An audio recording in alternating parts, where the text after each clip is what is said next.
নমস্কাৰ বন্ধু বান্ধৱীসকল পুনৰ এবাৰ সকলোকে স্বাগতম জনাইছোঁ আন এটি জব ইনফৰ্মেটিভ ভিডিঅ'লৈ আৰু লৈ আহিছোঁ আন এটি জবৰ ইনফৰ্মেশ্যন। আৰু আজিৰ এডভাৰটাইজমেণ্টটো আহিছে DC অফিচৰ পৰা। DC অফিচ হাইলাকান্দিৰ পৰা এখন এডভাৰটাইজমেণ্ট আহিছে য'ত তেওঁলোকে 4টা পদৰ বাবে আবেদন বিচাৰিছে আৰু এই পদটোৰ নাম হৈছে GIS এছিষ্টেণ্ট আৰু অহা 21 জুলাইত ইয়াৰ ইণ্টাৰভিউটো হ'ব। গতিকে বাকী ডিটেইলছখিনি আহক আমি চাই লৈছোঁ। বয়সৰ সীমাটো 21 ইয়াৰ্ছ দিছে মিনিমাম আৰু মেক্সিমাম 45 ইয়াৰ্ছলৈকে আবেদন কৰিব পাৰিব।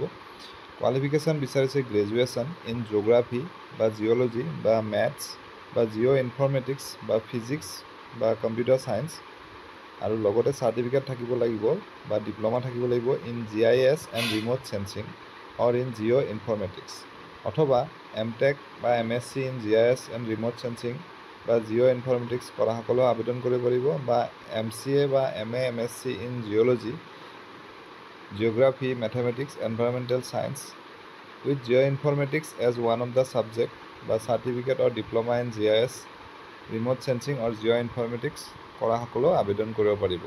ডিজায়াৰেবল কোৱালিফিকেশ্যন ইয়াত দিয়া আছে, কিবা আপোনালোকে পঢ়ি চাব, এক্সপিৰিয়েঞ্চ থাকিলে প্ৰিফাৰেঞ্চ পাব আৰু দৰমহা হিচাপত ইয়াত 25,000কৈ দিব পাৰ মান্থ।